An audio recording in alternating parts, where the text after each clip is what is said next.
오늘 말씀은 욥기 2장입니다. 욥기 2장 사탄의 두 번째 시험입니다.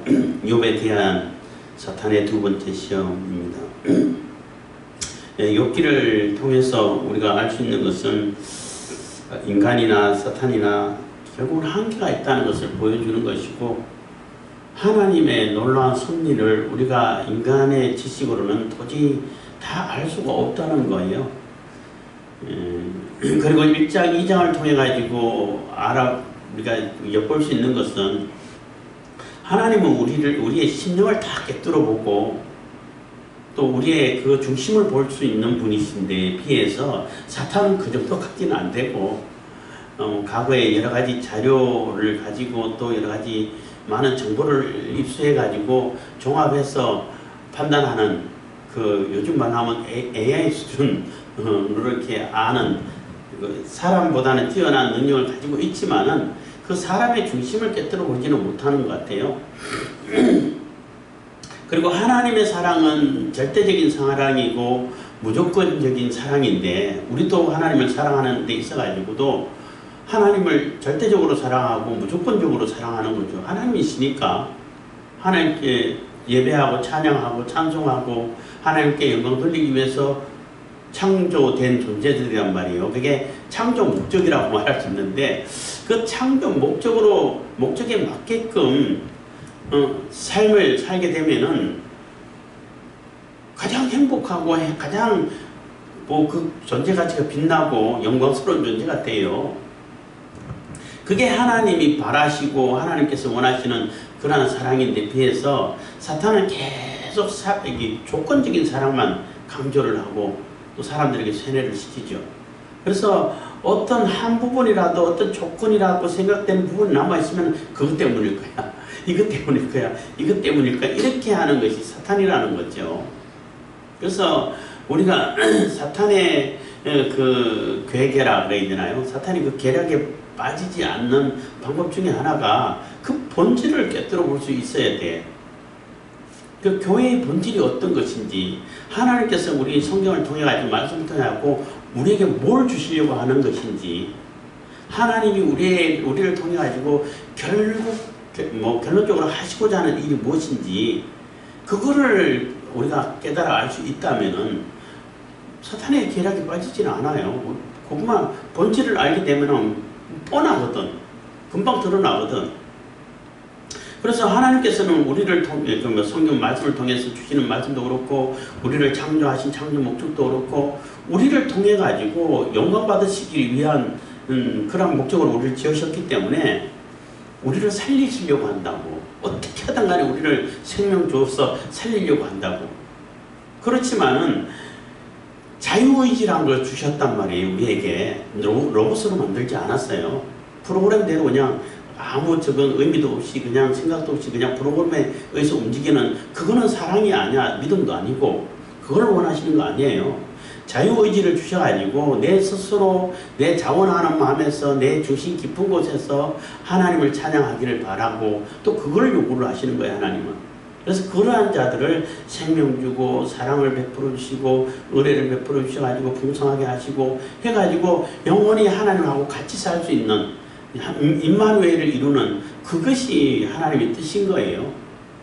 그래서 우리를 살리려고 하는 것인지, 여러 번 말씀드렸습니다만은, 어떤 일을 이렇게 만났을 때, 어떤 일을 이렇게 어떤 일이 닥쳤다 해야 되나, 어떤 선택의 기로에 놓였을 때에 내가 이것을 하는 것이 하나님 뜻인지 안 하는 것이 하나님 뜻인지를 분별하려고 하면은, 내가 이걸 함으로 인해 가지고 궁극적으로 내 영혼이 살고 내 믿음이 살고 내 하나님과의 관계가 온전해지고, 그럼 그 하나님 뜻 맞아요. 근데 내가 이 일을 해 가지고 당장에는 내가 무슨 이익을 얻고 또 어려움에서 이렇게 곤란을 안 당하고 할지 몰라도 결국에는 사람을 망치고 또 사람을 해치게 만들고, 결국은 그것이 올무가 돼 가지고 계속 죄에 이끌려 다니고, 그러면 그거 하나님 뜻 아니에요. 너무나 간단하지요. 사탄도 마찬가지예요. 그래서 사탄의 계략이라는 것은 그 하나님의 그 본질적인 그 사랑, 교회의 본질 진리를 제대로 알고 있으면은 금방 드러나요. 저 사탄의 계략이구나. 저거 나를 유혹하려고 하는 거구나. 안다는 얘기죠. 그래서 어려운 가운데, 고통 가운데 있어도 우리가 이겨낼 수 있는 힘이 있다는 것입니다. 그래서 2장에서도 1장에서도 마찬가지로 한번 사탄이 시험을 해가지고 틀렸잖아. 그럼 죄송합니다. 제가 잘못 알았습니다 하고 물러가야지. 근데 사탄은 그렇지 않아요. 자기가 뭐 거짓말하고 잘못 알고 실패한 거는 그냥 뭐 걷다 치고 이렇게 해야 된단 말이에요.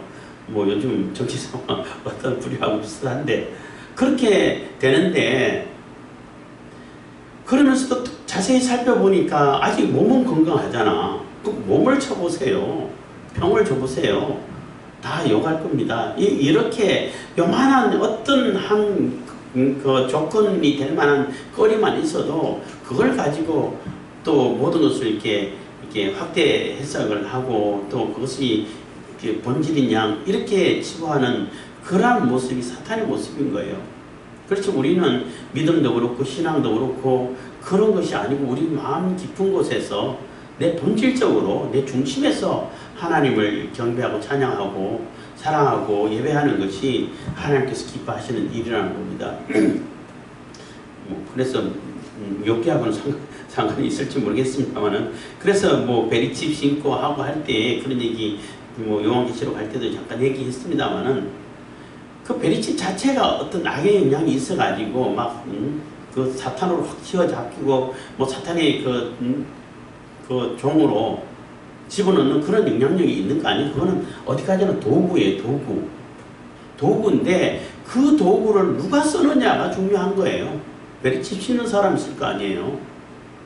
그런 심어놓고 그게 프로그램 집어넣으면은 그 프로그램에 의해서 움직이는 것이지 내 자유의지를 통해가지고 내 믿음을 통해가지고 움직이지는 않아요. 그래서 하나님 예수님께서 인자가 올 때 믿음을 보겠느냐 할 때에 저렇게 이루어지겠구나 하는 생각을 하게 됐는데 어쨌든 그래서 사탄이 우리에게 요구하고 그 단정 짓고 결론을 내린 것하고 하나님 보시는 시각이 완전히 다르다는 것을 우리가 인식을 해야 된다는 거죠. 하나님은 우리의 중심을 보시는 거고, 그렇기 때문에 하나님 앞에는 어떤 존재도 속일 수 있는 존재가 없어요. 왜냐하면 그 중심 자체를 꿰뚫어 보시니까. 심지어는 자기 자신도 모르는 일을 하나님께서는 다 아시니까. 그렇지만 사탄은 그런 능력은 없고 나름대로 이렇게 막 이렇게 자료를 종합해가지고 정보를 많이 분석해가지고 이 사람 요렇게 될 것 같다. 요 사람 요렇게 가겠다. 요렇게 예측해가지고 알아낼 수 있는 지금 AI보다도 성능이 더 좋은 능력이 더 뛰어난 그러한 존재가 사탄이고 귀신이라고 말할 수 있죠. 그렇지만은 그거는 어디까지나 한계가 있고, 그래서 자꾸 하나님 흉내를 내죠. 그렇지만 다 이게 가짜가 되는 것입니다. 진실함을 진실함을 이렇게 뛰어넘을 수 있는, 중심을 바라볼 수 있는 그런 존재는 못 된다는 겁니다. 2장입니다. 2장 1절. 또 하루는 하나님의 아들들이 와서 여호와 앞에 서고 사단도 그들 가운데 와서 여호와 앞에 서니, 그래서 1장하고 똑같은 상황인 거예요. 또 이렇게 하나님 앞에 어전 회의가 열렸다는 거죠. 그래서 천사들도 모이고 사단도 왔다 갔다 하고 있어요. 지금까지는. 구약에서는 왔다 갔다 하는데 요한계시록 강의도 했습니다만은 그 예수님께서 초림하실 때 그때쯤 돼가지고 완전히 3층 하늘에서는 쫓겨나서 1층 하늘로 이게 그 범위가 좁아지지 않았을까 이런 생각을 하게 되는 것입니다. 어쨌든 지금은 뭐 자유롭게 왔다 갔다 하는 거예요. 2절. 여호와께서 사단에게 이르시되 네가 어디서 왔느냐? 사단이 여호와께 대답하여 가로되 땅에 두루 돌아 여기저기 다녀왔나이다. 그래서 이 사탄은 땅에 두루 돌아다니면서 온 사방 다니면서 부지런하기도 하죠. 다니면서 삼킬처를 찾는다는 거죠. 우는 사자와 같이 삼킬자를 찾는다라는 그 얘기하고 이렇게 연관 지어지는 것입니다. 그래서 사탄은 온 사방 돌아다니면서 어떻게 하면 믿는 자를 한 사람이라도 유혹해서 하나님에게서 떨쳐낼까, 이렇게 타락하게 만들까 하는 고민이, 그러한 생각이 사탄의 생각인 겁니다. 3절인데 여호와께서 사탄에게 이르시되 네가 내 종 욥을 유의하여 보았느냐. 그와 같이 순전하고 정직하여 하나님을 경외하며 악에서 떠난 자가 세상에 없느니라. 여기까지는 일장하고 똑같은 하나님의 평가입니다. 내가 나를 격동하여 까닭없이 그를 치게 하였어도 그가 오히려 자기의 순전을 굳게 지켰느니라. 그래서 네가 까닭없이 아무 이유 없이 격동해가지고 하나님을 사람들이 이해하기 쉽게끔 하기 위해서 그렇게 했습니다만은, 격동하여서 아무 이유 없이 그를 치게 했지만은, 그 봐라, 욥이 어떻게 그 믿음이 식어지고 하나님을 욕하고 저주하고 그 조건이 없어졌다고 해가지고 하나님에 대한 그 믿음이 또 사랑이 없어지냐? 그런 거 아니야 하고 얘기하는 것 같은 거잖아요. 그래서 조건적인 사랑은 결코 진정한 사랑이 아니라고 말할 수밖에 없어요. 그 사람 자체가 좋아야 되는 거고, 하나님 자체가 하나님이신 그 하나님 본체이신 하나님을, 그 하나님 근본 하나님을 기뻐하고 찬양하고 경배하는 것이 우리의 진정한 믿음인 것이지, 어떤 환경이 좋아지고 내게 좋은 사람을 보내주고 또 돈도 많이 주고 여건도 갖춰주고 그렇기 때문에 한 게 아니라는 거죠. 그렇게 여건을 갖춰주는 것은 하나님을 사랑하라고 여건 갖춰준 게 아니라 하나님께서 우리에게 맡긴 일을 하라고 여건을 갖춰주는 거예요. 여러 가지 환경과 여건이 있을 거 아니에요. 사람마다 다 다른데 우리에게 그런 환경과 여건이 하나님께서 은혜를 베풀어 가지고 갖춰줬다는 얘기는, 그걸 통해 가지고 내가 네게 맡긴 그 일을 완수하라고 주신 거예요. 이것 때문에 하나님 사랑한다는 얘기는 잘못된 생각이라는 거죠. 근데 사탄은 자꾸 요거 주면 사랑한다 해라, 저거 주면 사랑한다 해라, 이렇게 하면 사랑한다 해라, 이렇게 자꾸 이렇게 왜곡시키고 있는 거죠. 사랑과 믿음을. 그런 게 아니라는 겁니다. 4절입니다. 사단이 여호와께 대답하여 가로되 가죽으로 가죽을 바꾸오니 사람이 그 모든 소유물로 자기 생명을 바꾸올지라 해서, 가죽으로 가죽을 바꾸오니 사람이 그 모든 소유물로 자기 생명을 바꾸올지라 한 얘기는 아마 그 당시에 이렇게 유행하고 다 알려진 속담이라고 보고 있어요. 그 얘기가 무슨 얘기냐면, 가죽으로 가죽을 바꾸고 또 사람이 자기 생명을 모든 소유물로 자기 생명을 바꾼다는 얘기는, 내가 내 생명을 지키기 위해 가지고 내 모든 소유물을 다 이렇게 주더라도 내 생명 하나는 지킨다는 거예요. 그러니까 이 모든 소유를 택할래, 네 생명을 택할래 하면 사람들이 생명을 택하지 소유물을 택하지 않는다는 거죠. 어쨌든 살아남기 위해 가지고 내게 있는 거 다 주더라도 나 하나 살아남으려고 그러면은 뭐든지 다 바꾼다는 거예요. 그런 의미라는 거죠. 그래서 욥에게 가죽으로 바꾼다 했는데, 욥의 생명은 안 건들고 몸도 안 건드렸으니까 그 소유물, 자녀들도 소유물로 그 당시는 생각할 수도 있는데, 어쨌든 그거보다는 욥 하나 살아남는 것이 더 중요하니까, 그래도 아직 목숨이 있고 자기 건강이 있으니까 하나님이 그래도 섬기는 거 아닙니까? 이런 얘기가 되는 거죠.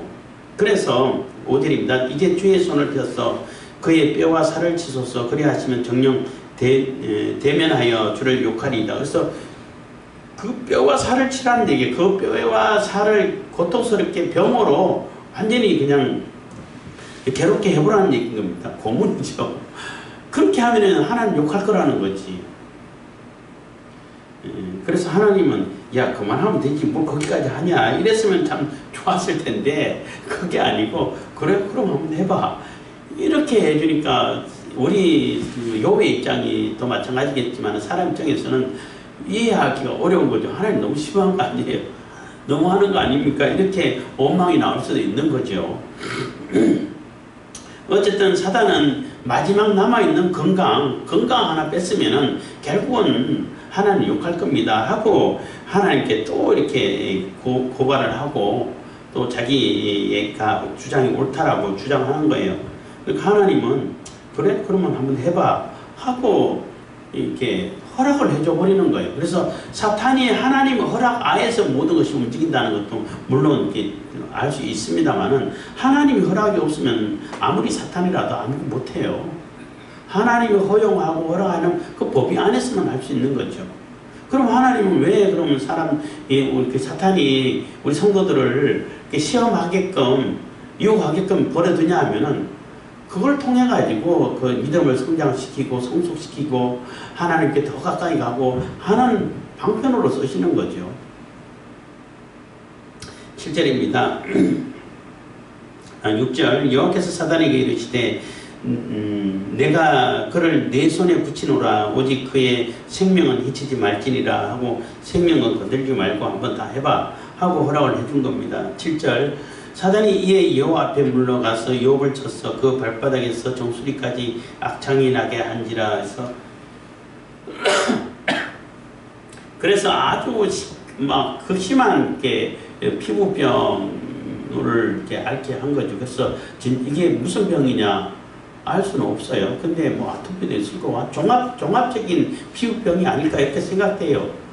무슨 병명이라고 이렇게 그러니까 이건 무슨 병 종류야 이렇게 구분할 수 없을 정도로 막 종합적으로 완전히 그냥 만신창이가 되는 그러한 상황이고 읽다 보면은 뭐 뼈가 그냥 화끈화끈하고 막 죽을 지경이고 이게 맨날 이게 고름이 터져가지고 뼈가 이게 뭐 살에 붙고 그냥 부트기가 막 이게 달라붙고 하도 가려워서 이게 기와장으로 긁지 않으면은 견딜 수가 없는 그런 상태라는 거 정말로 너무나 어려운 상태죠.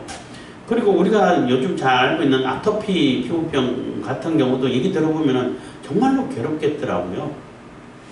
피가 철철 흘러도 가려워서 계속 긁어야 되고 이야 아토피가 저렇게 무섭구나 하는 정도인데 아마 유혹은 아토피뿐만 아니라 다른 피부도 같이 뭐 종합 세트로 이렇게 병이 발병되었을 것이다 이렇게 생각할 수 있는 겁니다. 그리고 발바닥에서 정수리까지라는 얘기는 결국 온몸이 다 났다는 얘기예요.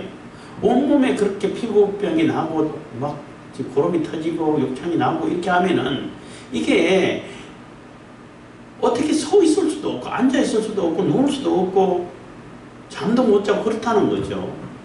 상상을 해보세요. 그래서 이게 그래도 조금 약간 푹신푹신하고 조금 그래도 이렇게 덜 압박이 되는 제 위에 그름더름 위에 앉아 있는 거예요.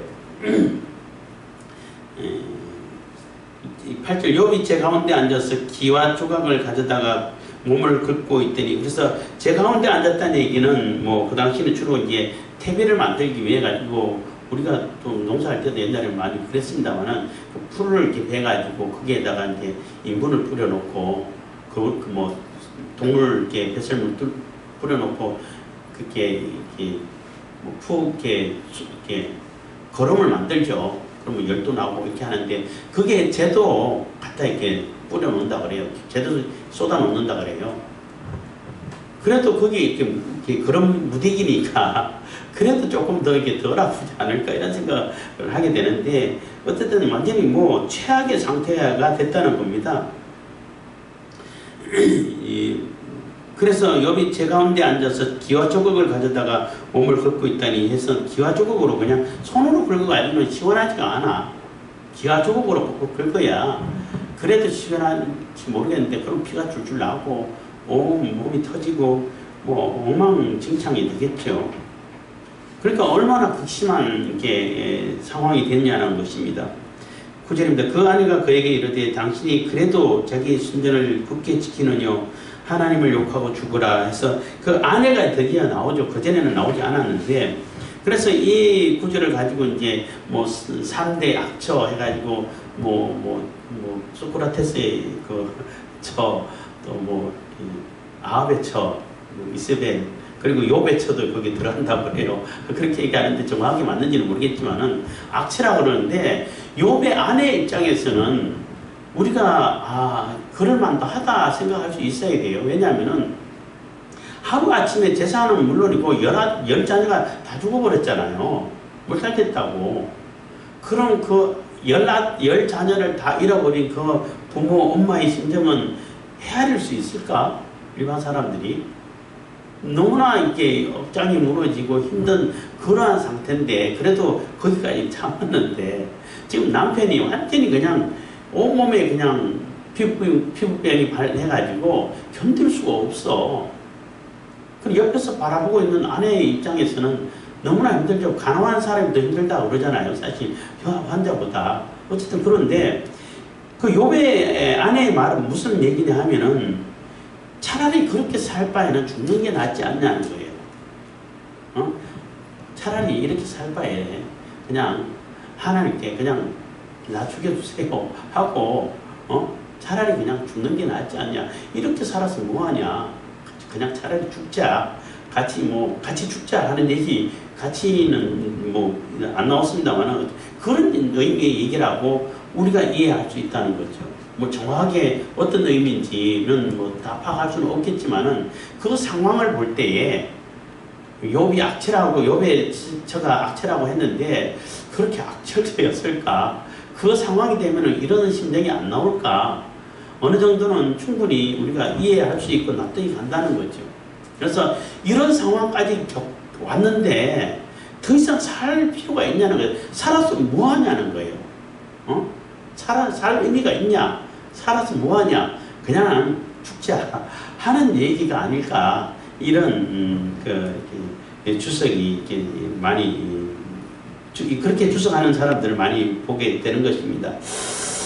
어쨌든 뭐 그 안에도 결국엔 그 상황에서는 견디지 못하고 다 이렇게 하나님을 욕하고 죽으라 하고 이렇게 원망하고 떠나버리고 그랬을 때 욥은 대단한 사람, 믿음을 가진 사람인 거예요. 그가 이르되 그의 말이 어리석은 여자 중 하나의 말 같도다. 우리가 하나님께 복을 받았은즉 재앙도 받지 아니하겠느냐 하고 이 모든 일에 욥이 입술로 범죄치 아니하니라. 그래서 욥은 그래도 그거는 어리석은 생각이야. 하나님께서 복을 우리에게 베풀어 주셔가지고 풍성하게 복을 받고 살았으면은 하나님께서 내리시는 재앙도 받는 것이 너무나 당연한 게 아니야? 라는 믿음이라는 거죠. 제가 뭐 예레미야를 뭐 강의하고 또 에스겔을 이렇게 강의할 때도 여러 번 얘기했습니다만은 하나님께서 그 이스라엘 백성들에게 내리는 그 벌, 징계, 심판이라고 표현할 수도 있는데 그 징계를 받아들이라는 거예요. 받아들인다는 얘기는 하나님을 인정하고 하나님께서 내리시는 그 벌을 내가 조금 어렵더라도 힘들더라도 하나님께서 내리시는 그 벌을 바로 수용하고 인정하고 받아들이게 되면은 순종하고 그것만큼 내가 잘못한 것이 있으니까 내가 지은 죄가 있으니까 죄값으로 받겠습니다 하면은 그것으로 끝난다는 거죠. 그 얘기는 하나님의 징벌을 받아들인다는 얘기는 하나님을 인정한다는 얘기잖아요. 안 받아들인다는 얘기는 하나님을 인정 안 한다는 얘기밖에 안 되는 거예요. 그래서 예루살렘이 멸망되고 심지어는 예루살렘 성전까지 다 파괴될 거라고 메시지를 준단 말이에요. 결국은 그렇게 될 거야. 빨리 회개하고 돌아와. 이건 하나님께서 내린 징계야. 하고 내리면은 하나님께서 그렇게 화가 나셨구나. 하나님께서 이렇게 벌을 내리시는 거구나 라고 깨닫고 돌아와야 되는데 그게 정상적인 반응이라고 할 수 있는데 그렇게 하지 않는다는 거예요. 어떻게 하나님의 성전이 있고 하나님의 택한 성인데 그 성을 누가 감히 이렇게 계속 하나님하고 상관없는 하나님을 만들어 놓고 자기들의 어떤 마음을 자꾸 이렇게 스스로 이렇게 합리화시키고 하는 그러한 모습을 이스라엘 백성들에게 봤는데 그러한 입장에서도 욥을 보게 되면은 하나님께서 어떤 계획이 있어가지고 재앙을 내렸으면은 그것도 받아들이는 것이 믿음인 거야 하는 얘기죠. 그래서 그러한 믿음이 참 쉬운 믿음은 아니죠. 쉬운 믿음은 아니에요. 제가 이제 뭐 많이 이 아파트가 일어났습니다만은 처음 그러한 발병이 됐을 때도 그 우리 그 외사촌이라고 그래야 되겠죠. 하여튼 외사촌인데 그 남편도 지금 굉장히 병을 모르는 병을 해가지고 몇십 년간 고생하면서 서서히 회복되는 그런 모습을 보고 한번 누워있을 때, 제가 누워있을 때 병원에 와가지고 얘기할 일이 있었습니다만 어느 정도 회복이 되고 했는데, 그때 그분이 그런 질문을 하더라고요. 언제부터 하나님이 나를 살릴 것이라, 나를 회복시킬 것이라고 생각했냐. 본인은 이제 중간에 이러면 하나님께서 나를 살리실 거다 이렇게 생각했는데, 저는 그때 대답했어요. 나 처음부터 하나님께서 뭔 하실 일이 있었는가 보다. 뭔가 하실 일이 있으신가 보다. 이렇게 생각했다고. 전혀 뭐 두렵다든지 뭐 걱정이 된다든지 그러지는 않았다고.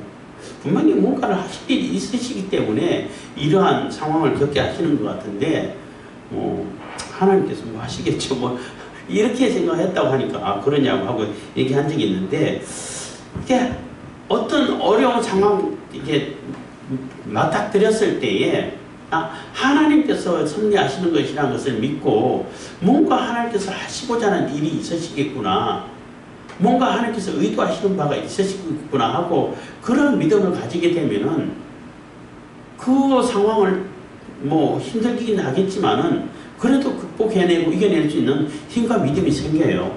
그게 바로 힘과 믿음이 있는데, 그런 믿음이 없고 도대체 하나님이 왜 나만 이래, 왜 나만 겪는 고난이라고 이렇게 하면은 답이 안 보여요. 고난만 더 가중될 뿐인 것이죠. 그래서 하나님께서 주시는 그러한 그 재앙이라 할지라도 하나님께서 이걸 통해 가지고 뭔가를 하시려고 하시는 거구나. 뭔가 하나님께서 의도하신 바가 있으신가 보다. 내가 여기서 어떻게 해가야 할 것인가를 이렇게 생각하게 되면은 조금 힘들긴 하겠지만은 그래도 극복해 나가고 그 극복해가는 과정을 통해 가지고 믿음이 많이 성숙되는 그러한 경험을 할 수가 있게 돼요. 근데 그러한 믿음이 없으면은 아무것도 안 보이잖아요. 이렇게 했다 저렇게 했다 원망하고 불평하고 이렇게 될 수밖에 없는 것이 아닌가, 이런 생각을 하게 되더라는 것입니다. 그래서 욥은 그 아내에게 어리석은 생각하지 마, 어리석은 말 하지 마, 그런 얘기 하는 게 아니야.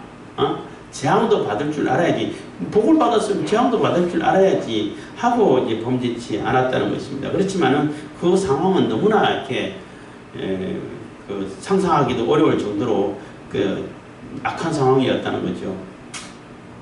11절입니다. 때에 욥의 친구 세 사람이 그에게 이 모든 재앙이 임하였다 함을 듣고 각각 자기 처소에서부터 이르렀으니 곧 대만 사람 엘리바스와 수아 사람 빌닷과 나아마 사람 소발이라.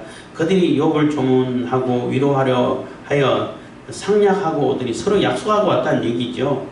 근데 이 지역이 꼭 바로 욥이 살고 있는 그 옆에 있는 붙어 있는 그곳이 아니라는 거죠. 물론 가까운 데도 있고 뭐 이렇게 대만 사람 엘리바스는 이렇게 저기 바벨론 있는 그 지역 그쪽에 있는 정확히 어디라고 단정지어 말할 수는 없어요. 알 수 있는 것은 없는데 대략 그쪽이 아닐까. 또 뭐 그 수아 사람 대만 수아 사람들, 수아라는 곳은 그 아라비아 반도 그 위에 수아 사람이 아마 욥하고 가장 가까웠던 사람인 것 같아요. 그쪽 지역이라고 뭐 이게 상상이 되는 것이고, 또 그 다음에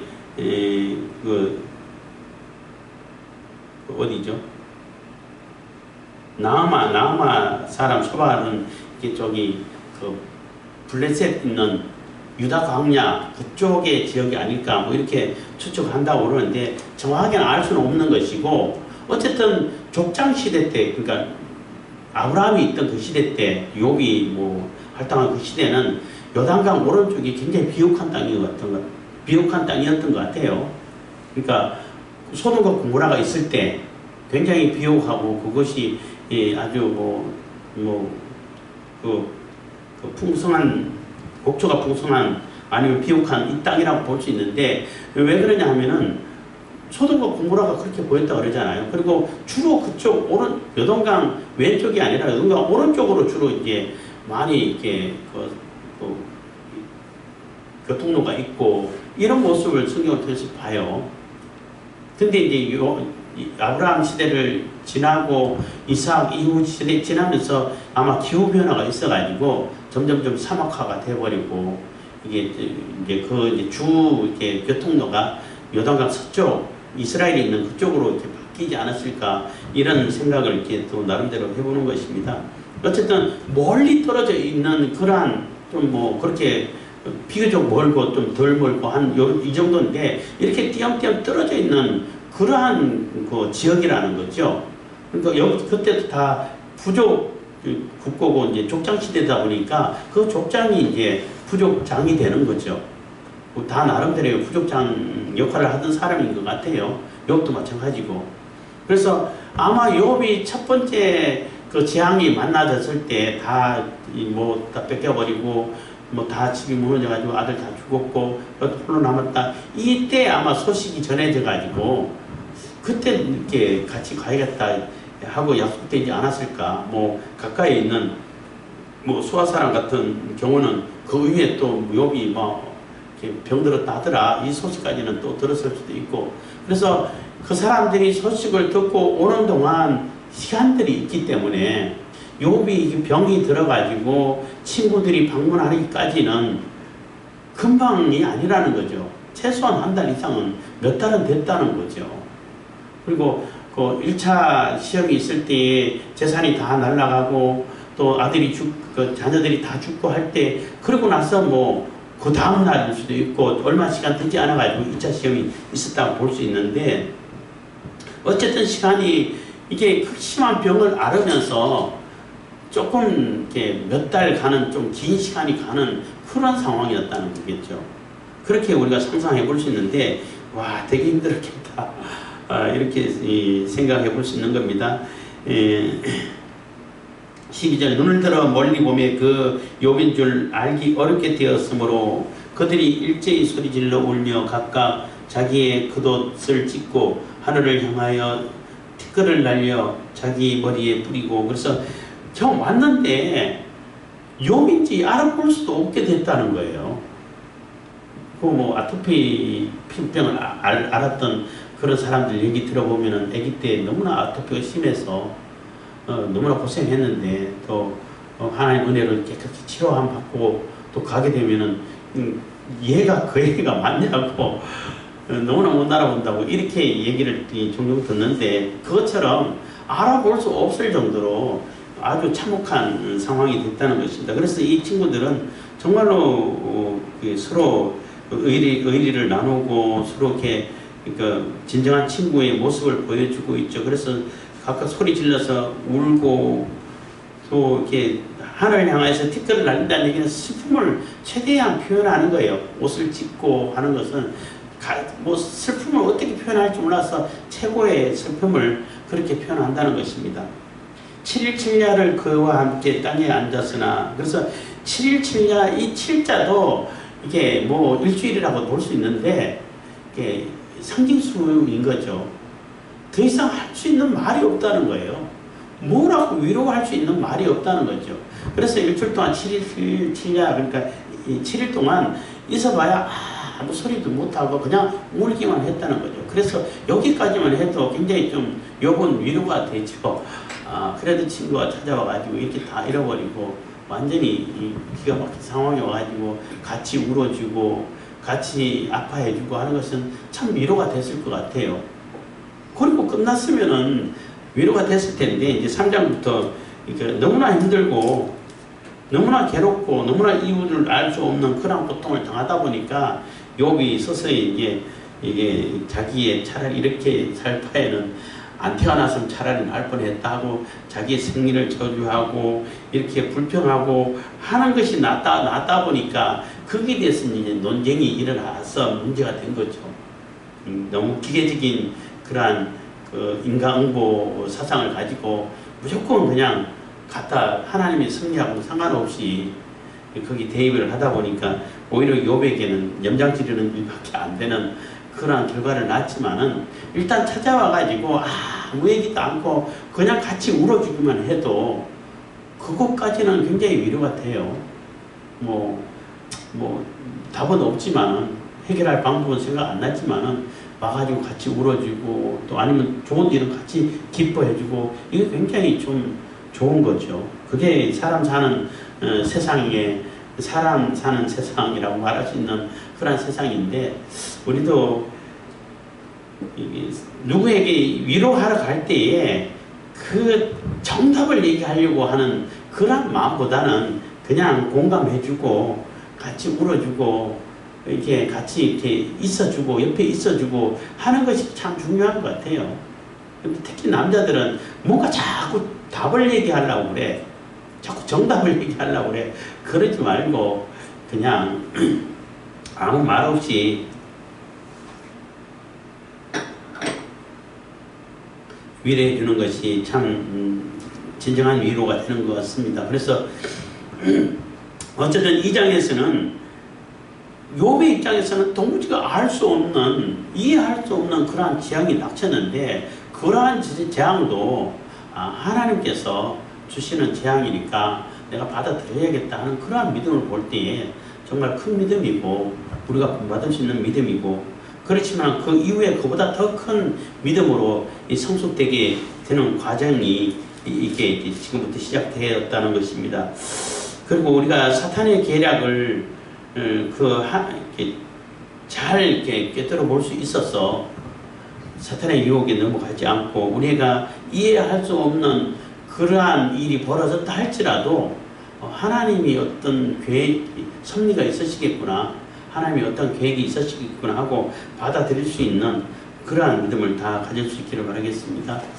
기도하겠습니다. 사랑해 주님 감사합니다. 이 시간에도 은혜와 복을 주신 감사드립니다.